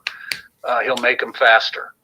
So I think, a lot of the guys came in and adapted well, particularly the guys that were used to the program, like the JMU guys, for instance, P5 transfers. It took some of the guys that were returning from this squad last year a little while, but everybody's caught up now, and all the reports are good. Jack, Mike Schumann. Hey, Coach. I'm Jack Hankney with SI Indiana. I had a similar question about Derek Owings. When you think about those James Madison teams you've had the last few years, are there a few aspects of those teams that you felt like he really helped develop that you saw, maybe from day one of spring practice to the end of the year that got significantly better? Well, the off season's his baby, right now and then in the summer. Now we'll still maintain and do things during spring ball, fall camp, and during the season. But I think he's a big part of what we do. And, that's why I do everything I can to keep him on the roster and pay him as well as I can, because he makes a difference. And, fast and physical, it starts down in that weight room with the development, the body development of each and every guy. So he's a winning edge. And I think our guys are seeing that downstairs right now. Mike and Daniel. Yeah. Hey, Coach. Mike Schumann with the Daily Hoosier. You've added some what I would call kind of NFL front office type roles here, like personnel, GM type roles. How important has that kind of stuff become for you over the last 3 or 4 years as things have changed? Well, I think it's real important here because everybody else has it too. So, you always want to have an edge on the competition, or at least have what they have. And so, the evaluation process being timely, getting guys identified, evaluated in real time is critical. And I think we're real strong there right now. Daniel, then Jim Coyle. Yeah, Coach Daniel Flick, IDS. A few of the Sunbelt guys that you added from Troy, from Old Dominion, what did you see from them when you were preparing for them prior to playing them this year? And maybe why are you confident they can translate that success here? Well, Troy played great defense. They were a hard-nosed team like we were at JMU. John Summerall, I always respected the way they played defense, and McDonald was a good player for them, highly productive. The two ODU guys were position and need guys. We were really thin back there, and probably still need to add a piece or two after spring ball. And, they both played well, had a lot of tackles, good production, all Sun Belt type honors. We liked what we saw on tape, thought they could help us. So looking forward to seeing them. Hi, Coach. Jim Coyle with Indiana Sports Beat Radio. You guys are obviously not just planning for today, but tomorrow. You just recently got commitments from a couple of 2025 guys. Both of them, what I would call regional. One's an in-state guy, one just across the line in Illinois. How important is it to establish those relationships, and what has the reception been like from the coaches and programs? Huge. It's huge. I mean, I don't care if you're the head coach at Indiana, Texas, or Idaho. You got to do a great job in your state, and we want to dominate our state best we can. And I made every effort to get out there and into the key schools in January, meet people, talk with prospects, etc. Okay, after your state, now it's the border states and those 2 to 4 hour pockets where there's population of players. Cincinnati, Dayton, Chicago, St. Louis, Nashville, Louisville, Detroit, which is 5 hours, but, and there's players scattered in the Midwest, Southwest Michigan, etc. To me, that's where it all begins, especially in this day and age with the transfer portal. I mean, guys that grew up watching Big Ten football are more apt to stay in the program for 4 or 5 years than people that really didn't have that kind of bond with the Big Ten, the distance guys. Those are the ones you see go in the portal a little bit more often. That doesn't mean an Indiana guy can't go in the portal. We all know he can. But still, you got to be strong in your state. You got to be strong in the border states, that 4-hour radius. And then you got your distance areas. Sammy, then Zion. Good morning, Coach. You mentioned in an interview with Don Fisher that you haven't used all of spring practices or fall practices in the past. What goes into determining how many practices you hold? And is that like a fluid situation? How do you think that's going to play out at IU this spring? Yeah. Well, in this particular case, it was the Indy 500 or the what do they call it here? Little 500. Little 500. So that was our best available date to have our spring game, which is going to leave us with 13 practices, which I'm fine with. You can get done what you need to get done in 13 practices. And, fall camp has been kind of the same way. Never really used 25, never used 20 hours in a week. And, sometimes less is more. More isn't always more. And that's the maximum amount they give you. That doesn't mean you have to use them all. Zion, then Seth.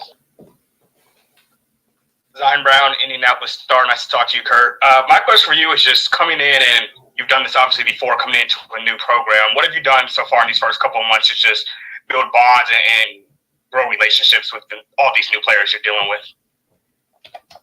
December, honestly, I walked into kind of a crisis roster situation. We had 10 offensive starters in the portal, a number of defensive guys, 25 total. So we were rebuilding and remaking the roster, which, I hate to ever say I was pleased, because you can never be pleased and satisfied. But I thought we got a lot of good work done in December and changed the roster, which I'm very optimistic about what we got done in the transfer portal. So, and then in January, we're out on the road recruiting 25. So we haven't been around the kids a lot. Derek's been around the kids, all the time. And, the brief moments I've been back in the office, I try to get down to the weight room, see the guys, see how they're doing, things like that. We'll get an opportunity to spend more time with them now. Seth, and then back to Matt Weaver. Seth Tao with the Daily Hoosier. Kurt, I wanted to ask you about Pat Kuntz. A lot of people have talked about the energy he brings to coaching and just, the energy he really carries himself with. Just where do you see that come from for him? What's that kind of look like on the field, in the meeting rooms, on the recruiting trail, and just, how has he kind of brought that energy to the job in Indiana?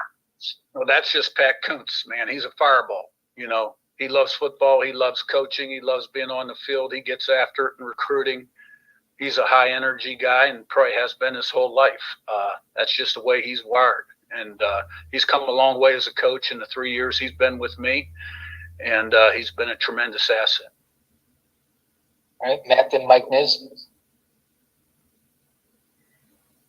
Hey, Coach, you mentioned when you brought in the JMU guys, they knew about winning. They knew about getting championships. They knew about your culture and your structure. How important when you guys get into the summertime and you can't be around the players as much and they're kind of player-led practice, how important will those guys be? And what do they bring to this team as far as off the field intangibles, stuff in the locker room that people don't see? All the things you just said.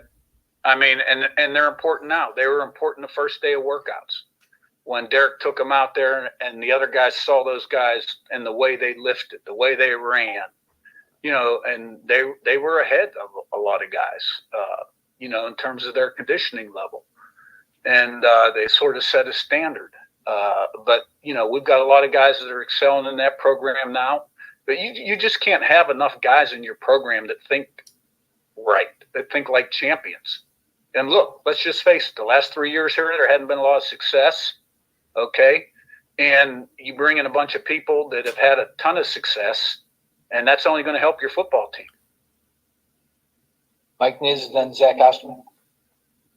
Yeah, Kurt, you mentioned maybe needing another safe or defensive back or two or safety or two. Anywhere else that you kind of view maybe looking at help in the spring, or is that sort of just dependent on kind of how the spring goes and what you see from kind of the performance and production? Well, assuming we stay healthy in the spring, and there will be probably a handful of key guys not participate in the spring, more on defense than offense. because of postseason surgery, like Carpenter, for one, Jalen Walker, Carr, Snead, Kidwell on offense, and I'm probably forgetting somebody. But, I think offensively, on paper, we look like we're in pretty good shape right now. Defensively, maybe some depth in some areas, evaluate the back end. Do we have what we need going into the fall?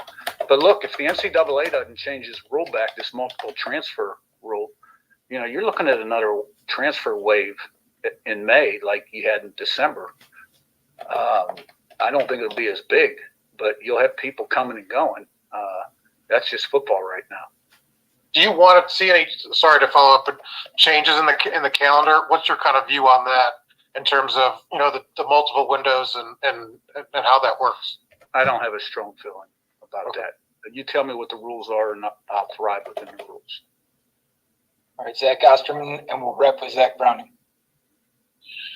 Coach, Zach Osterman again with the Indianapolis Star. I wanted to ask about, I think Coach Sunseri added co-OC to his title coming here, but obviously the collaboration between him and Coach Shanahan has been kind of long-standing. Just how you see those two work together, how they collaborate, especially in kind of sort of connecting that quarterback position with the wider offense, and what you need from them kind of as you settle into spring practices, building that offense here, kind of just working through all those challenges. I don't really see Tino's role changing. He's coaching the quarterbacks. I added that title. He's earned that title.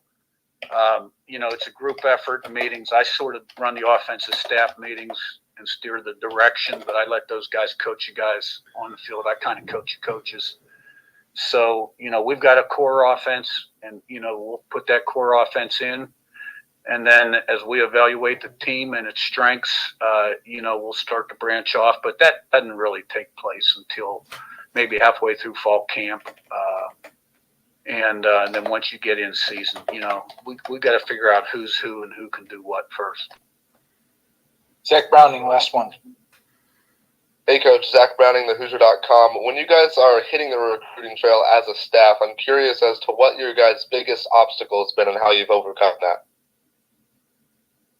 I don't know that there's any particular obstacle. We got to change the way people think about Indiana. And we've been adamant that, look, we're going to win, and we're going to win this year, and we're going to change the brand and the expectation level and the way people see Indiana football. And we've had 3 junior days, and usually I start out by saying, look, anything you know about Indiana football or any perception you have, you need to erase the tape, because here's what it's going to look like. And but we got to do it on the field. And, when you're successful on the field, then you start to change the way the public and the state and the Big Ten and the country think about Indiana football. And you start putting more people in the stands and selling out games. And then you can't, it's hard to get tickets. But that's what we're going to do. You got to be good in football, because that's where the revenue comes from, man.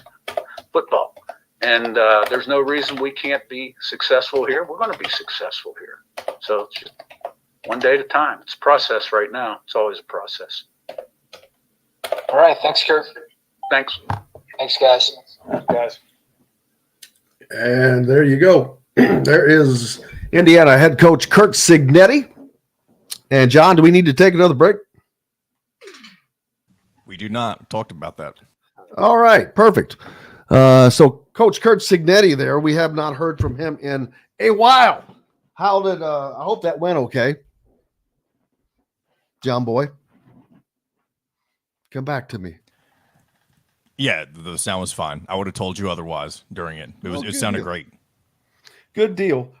Great to hear from him, and great to not piss him off. LOL.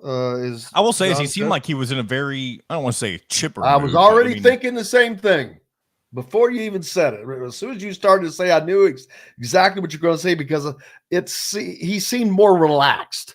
Yes. Yeah. Which makes sense, because I do believe the last time that he spoke, he talked about the amount of hours he'd had to put in the early going since he had been hired, which is understandable. But one thing I do like about him, and I think it's been noticeable even before today is that he doesn't care about all of the changes that are coming to college football. He claims he's going to thrive in every single one of them and that he's going to take whatever is thrown at him, which is a good sign if you're an Indiana football fan. Well, that's exactly what they need, but he certainly has the confidence that that is going to happen, as he said there in his one of the things he said there at the end, that we're going to change the brand, change the way people think about Indiana football. And that is going to have to happen because, quite honestly, people think Indiana football sucks because it's the NCAA's all-time losingest program. Why would people not think it sucks? Boy, that's some, I forget who I was talking to the other day, but they're like, really? In all of football? And I'm like, yeah, in all of Division I football, they're last. It's kind of hard to believe, but it's not, because Indiana has always banked so much on men's basketball. Even when losing, it was men's basketball that everything was built around. So, but he wants to change that. He wants his program to be of note, because that's his persona, man. John said earlier that, in the first press conference, that I pissed him off, and that didn't piss him off. He's that's him. He's intense. Today he wasn't. He was relaxed. Probably, didn't have to do as much running this morning. He's had time to do a lot of things, get everything in order, get his staff in order. The recruiting is going, like I mentioned, the question I asked, they're already establishing regional routes, which are of extreme importance, because that's something Indiana has not had great success in. They don't get the great players from Indianapolis or wherever in the state. They end up going to Ohio State or Michigan or wherever. But if Indiana could start landing some of those, you talk about, those are seismic changes. Now, these guys that I'm talking about, they're 3As or 3 stars. So these aren't game changers, but I'm not going to not think that Bob Bostad can't develop these guys. He's shown that in a short time, that he can make improvements. So I think that there's a reason that Bob Bostad is the only guy that Kurt Cignetti maintained from the previous staff. Great ties to Wisconsin, former coach up there. Of course, they had nothing but great running games. So you can see why. But yeah, great to see, great to talk to him and see what's up with Indiana football. I'm going to be interested to see what happens with the spring game. If Indiana can start generating some interest in that, it would be nice, because that's a fun thing to have. And having it on the same day as the Little Five, is that right? I don't know that I knew that. You've also got a great way to get the casual fan involved. People who are just kind of hanging out in Bloomington for the day. You're absolutely correct. And they also have the concert coming up, John. That's right. The Kane Brown Jack concert Party, at Memorial Kane Stadium. Brown, Jack And Party, and our good friend Clayton Anderson, who I'm telling you, if I don't get a backstage pass, I'm going to be upset. I'm telling you right now, George is upset. George is angry. You should get to introduce Clayton Anderson to the stage. Now that, you know what? I might ask for that, John. That's a great idea. Clayton Ladies Anderson's and gentlemen, performance sponsored by you Indiana know him. Sports Beat. You love him. Lawrence County native. Here he is, Clayton Anderson. I could do a great job of that. It'd be great. I think I will. Oh, you don't think I've never done anything like that, and I generally am not fond of public speaking. As crazy as that sounds, I shy. I get a little shy sometimes from that, but for that, I could already feel I would just enjoy the hell out of it, and look out and just blast that baby. Bob jumping off from Georgetown earlier. Didn't get to go through a lot of these. Appreciate it, everybody. Let's see it. Brian commenting, apparently Mbako is incapable of raising his hands above his shoulders when on defense. What happened to putting your arms up? Yeah, we'll have to. I'm going to let Todd Leary go through some of that stuff, and we'll talk about it. Defensive breakdowns, offensive breakdowns. He's going to start doing some of that stuff. But I'm trying to get through. Mike pointing out 2 senior guards playing together for extended minutes in the second half made a huge difference. More of that, less of the freshmen. Yeah, I just sent a tweet out that all the IU fans that are calling for Anthony Leal to start, you know what? It's not who starts the game. It's who finishes the game. And I think that when you start off, if you have Kalel Ware, Mackenzie Mbako,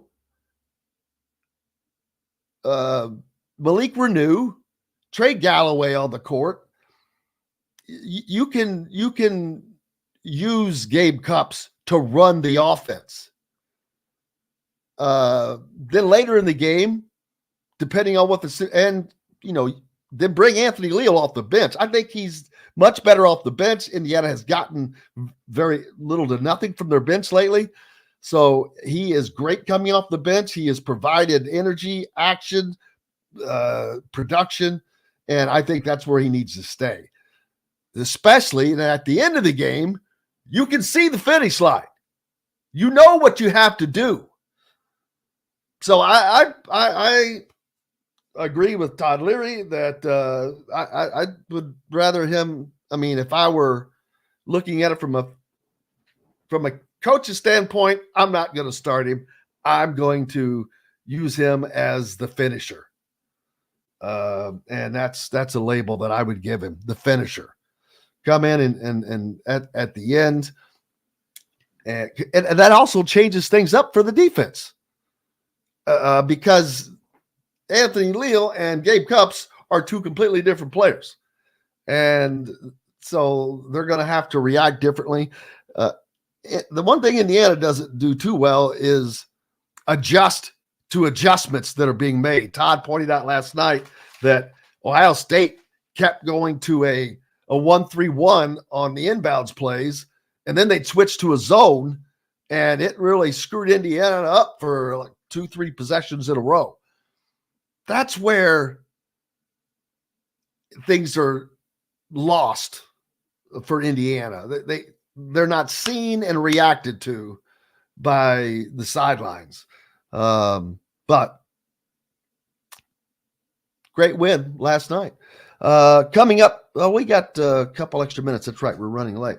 But coming up on the program tomorrow, kids, Shannon Griffith will join us. We'll talk about today's press conference of Curt Cignetti of Indiana football, break it down a little bit, because I'll be honest with you, I remember nothing other than what he said to my question.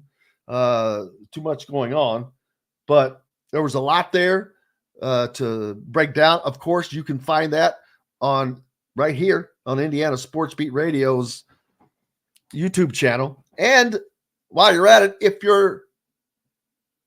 even if you're listening on radio, make sure you subscribe to the YouTube channel for all the additional content, like Indiana basketball after the game with Todd Leary, the post-game show. And then after the season, we'll have plenty of other interviews, content that goes up. We've got stuff up from Montverde right now from the Liam McNeely, Derek Queen, and coming in the next day or so, an exclusive interview with Trent Sisley and his high school coach, Nate Hawkins, from there at Heritage Hills. There will be a story out about Trent in the Hoosier.com as well. So be looking for that. But Trent Sisley, Catfish, who's on here, listens later, but sent me a message saying that, 6'5", he's only 6'5", and I'm like, No, he's not. Matt's dad asked me to take a picture with Trent, and I did, but I hadn't posted it. But when Catfish made that statement, I'm like, yeah, I'm going to have to agree and disagree with you here. And I posted the picture, and John, I should have had you grab it, but I'm 6'1", and I'm like, damn, the dude is grown. He's a solid 6'7". I'm like, he's a head taller than me. So, and has that silky smooth jumper. Man, it was a fun day today. Great to talk to Indiana coach Curt Cignetti. Had a great time with Dylan Sinn, as always, from the Fort Wayne Journal-Gazette. Make sure you're giving him a follow up there.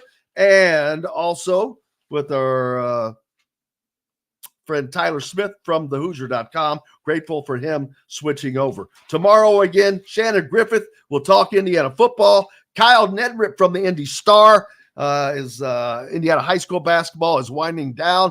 Rick Bozich will join us in addition to Chris Denary, the Pacers. We'll talk about them as well. It has been a blast. Thank you so much. I appreciate all the comments. Anyone that are questions, I'll try to get to after the fact. But thanks to John for keeping us between the white lines. Most importantly, thanks to each and every one of you. Without you, we have no reason to be here, and we are grateful for the opportunity. I can tell you I certainly am. Until tomorrow, I'm Jim Coyle. I will see you on the radio. Thanks for listening to Indiana Sports Beat Radio. Be sure to subscribe to our YouTube page for more clips and team coverage of Indiana basketball, football, and more. You can also find full episodes and tons of other content on thehoosier.com. We'll see you next time for another edition of Indiana Sports Beat Radio.